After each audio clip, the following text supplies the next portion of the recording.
Olá, internautas da S News. Hoje nós vamos entrevistar uma das maiores gestoras culturais do Brasil e do exterior, Annalise Godoy. Aliás, ela vai estar realizando uma palestra dentro da 11ª temporada de Música Clássica de Sorocaba 2020, Sheffield Música, dentro do tema Palestras Especiais, que acontecerá no dia 7 de agosto, uma sexta-feira, às 5 horas da tarde. Aliás, você que é do segmento cultural de Sorocaba, região, em qualquer outro ponto do Brasil, que queira participar, tá? Deve fazer a sua inscrição pelo MBA International, pelo WhatsApp, pelo número, né, 3211-1360, tá? No WhatsApp também. Após a inscrição, você receberá o link de acesso a essa palestra, essa aula realizada pela Annalise, que tem um profundo trabalho cultural realizado no Brasil e no exterior, essa experiência internacional também que é muito útil para a gente fazer uma análise comparativa das diferenças do incentivo à cultura nacional e lá fora. É uma satisfação falar com você, Annalise. Obrigada, Renato. Um prazer enorme estar aqui, nesse seu programa e poder contribuir um pouquinho com esse pensamento sobre o que é hoje o setor da cultura dentro desse cenário tão complexo que estamos vivendo, no mundo, mas especialmente aqui no Brasil. Annalise, o Brasil sempre teve um problema sério cultural, incentivos, gestões, enfim. A pandemia vem agravar esse quadro e como que você pretende conduzir a sua palestra nesse dia? Olha, a pandemia, ela está trazendo para o mundo, para todos nós, uma reflexão muito grande sobre os nossos pilares, sobre a nossa construção como sociedade, acima de tudo, porque nós tivemos que parar, porque todo mundo vai levando, a vida vai exigindo, a gente vai tendo que matar um leão a cada dia, e às vezes isso não nos traz muita reflexão, preparo muito grande para as ondas que virão, Então, essa parada, ela obviamente não é uma parada esperada, desejada, mas eu acho que de uma certa maneira nos permite também fazer uma revisão sobre todas essas situações, especialmente econômicas e sociais que estamos submetidos e que temos que olhar de uma maneira diferente para tudo isso. A gente tem que parar, ver os erros que foram cometidos, eu estou falando especialmente na área da cultura, e começarmos a atuar de uma maneira diferente. Esse novo, como é que fala, o novo normal, ele não pode ser o normal que era antes, não pode estar nem próximo desse paradigma, porque nós estamos vendo que realmente no setor da cultura o quanto que isso está nos aplacando, E na palestra, desse convite maravilhoso do Marco de Almeida, eu estarei exatamente focando muito mais as necessidades que o setor cultural tem hoje de estar se recolocando, se reposicionando, muito mais do que estar falando sobre oportunidades de trabalho, como e onde o artista pode ou não ganhar dinheiro, porque eu acho que o próprio artista agora pode não ganhar dinheiro mesmo com uma lei Aldir Blanc, porque ele não se preparou formalmente para o setor, para essa grande massa econômica que hoje rege o país. Eu acho que nós temos que falar sobre duas questões muito sérias. O setor da cultura, ou do entretenimento, porque são coisas similares, apesar de haver aí talvez eu tomo como um desvio de entendimento, porque cultura, no entender clássico, no mundo, trata-se de processos.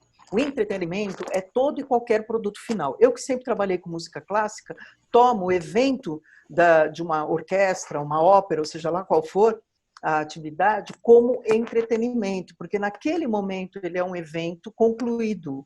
Então, ele se coloca para a sociedade. Então, ele deixa de ser um processo.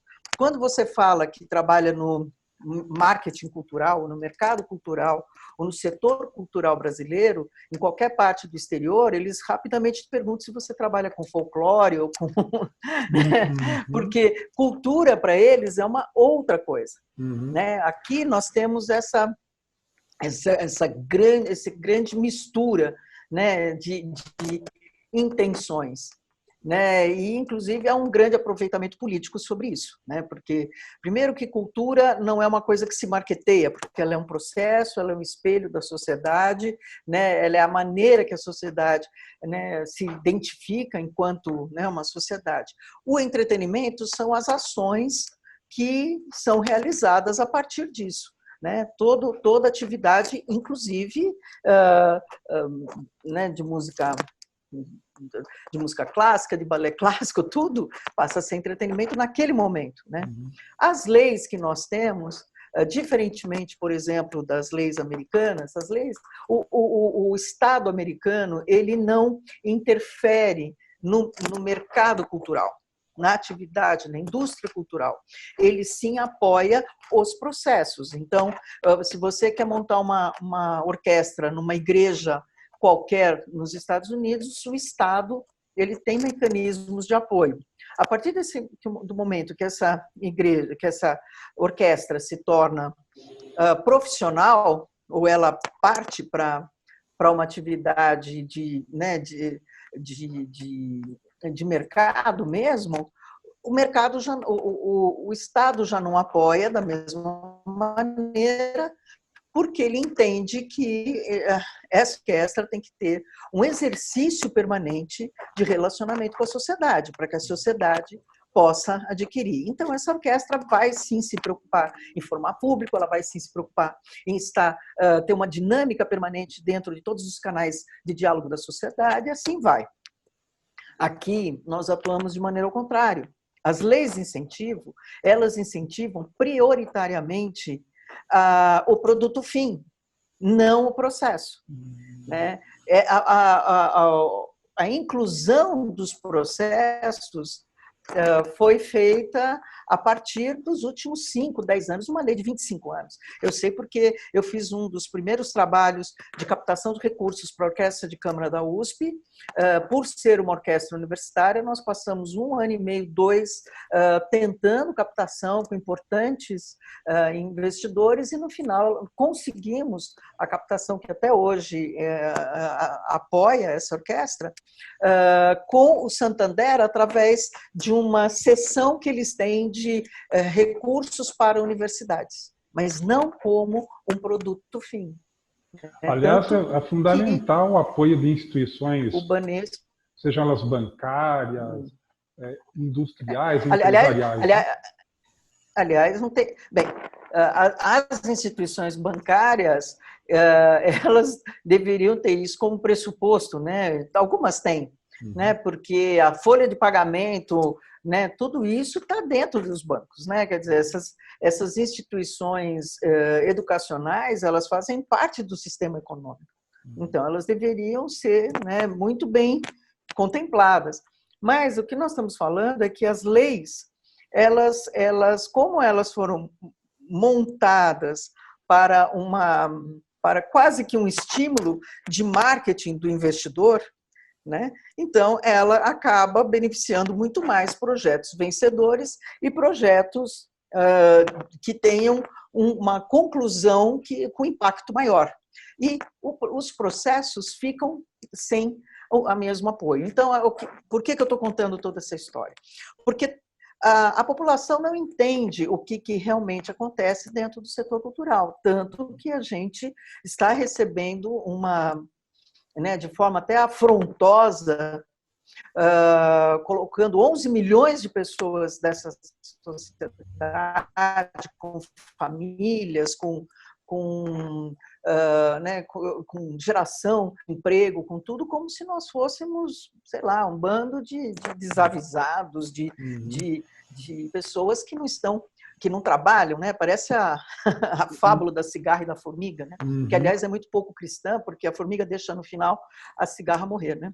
Então, eu acho que a gente... Aí vem também essa reflexão toda de quem são essas pessoas que acusam, né? As pessoas das artes. Então, nós temos que... As leis, por elas estarem muito voltadas ao produto final, existe, obviamente, uma área da economia que foi se consolidando, da economia cultural, que foi se consolidando a partir das leis. Tá? Então, elas hoje funcionam de uma maneira muito forte. Quando você tem, no Ministério da Cultura, né, eu nem chamaria de um desgoverno, mas uma total falta de entendimento do que é este universo cultural, né? Especialmente vimos nesses últimos 18 meses, o impacto sobre os processos é que exatamente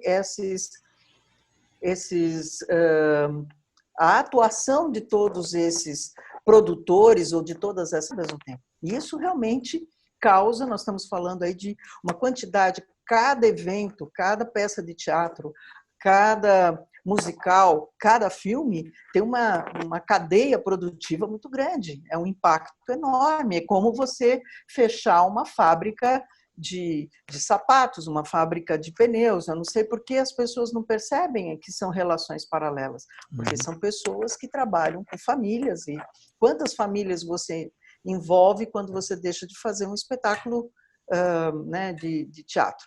Agora, mesmo havendo toda a boa vontade do próprio governo federal com a cultura, quando pensa uma política pública para aquele governo, seja em nível de governo do estado de São Paulo, aqui onde nós estamos, governador João Dória, enfim, ou uma Secretaria Municipal de Cultura, como aqui em Sorocaba.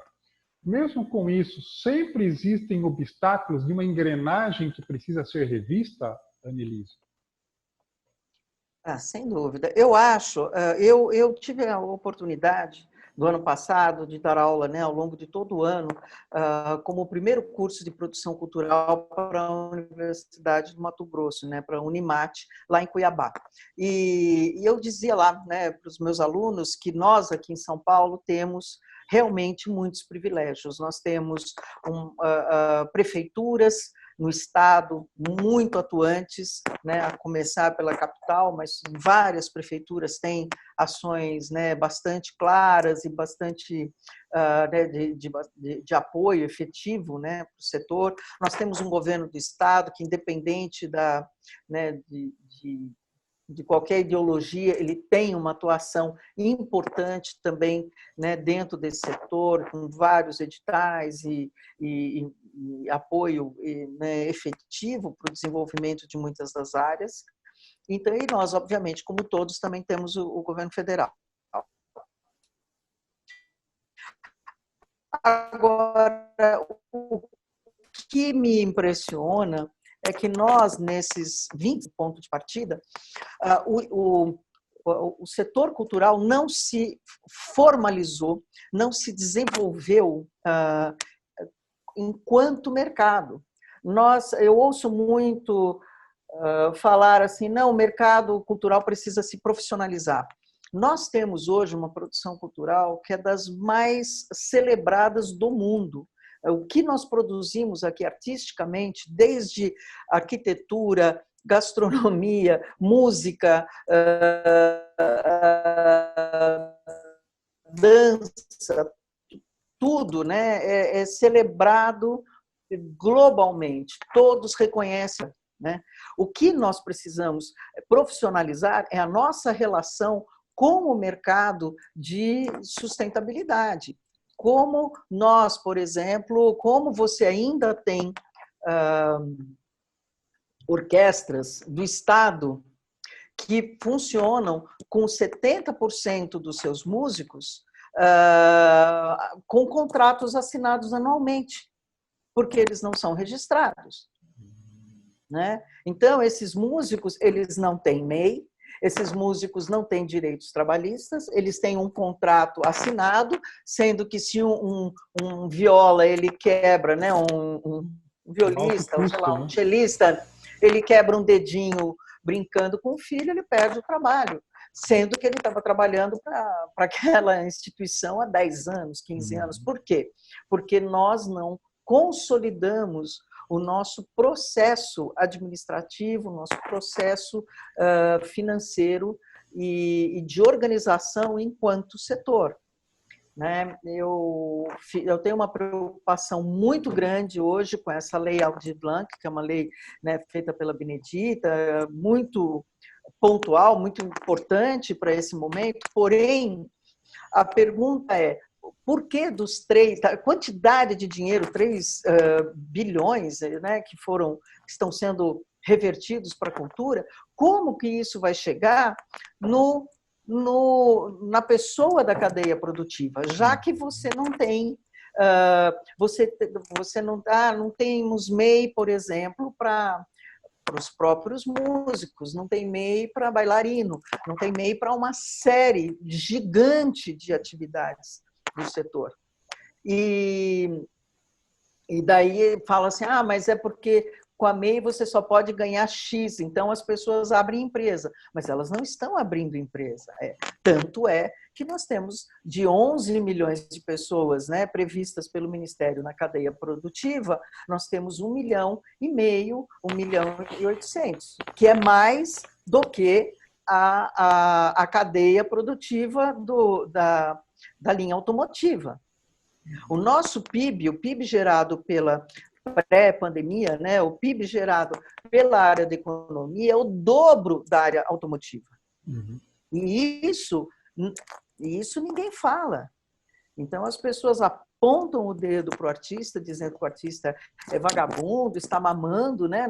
Eu ouvi isso, eu ouvi na minha frente, a pessoa está mamando no Estado. Que Estado? O Estado, ele representa uma fração deste universo, né? Uma fração relativamente pequena, porque o universo do setor cultural ele é muito grande, né? Para concluir, Anelise, agora com esse momento pandêmico que deve se estender aí pelos próximos 2 anos, com uma série de mudanças comportamentais, como que você enxerga a cultura caminhando nesse processo agora?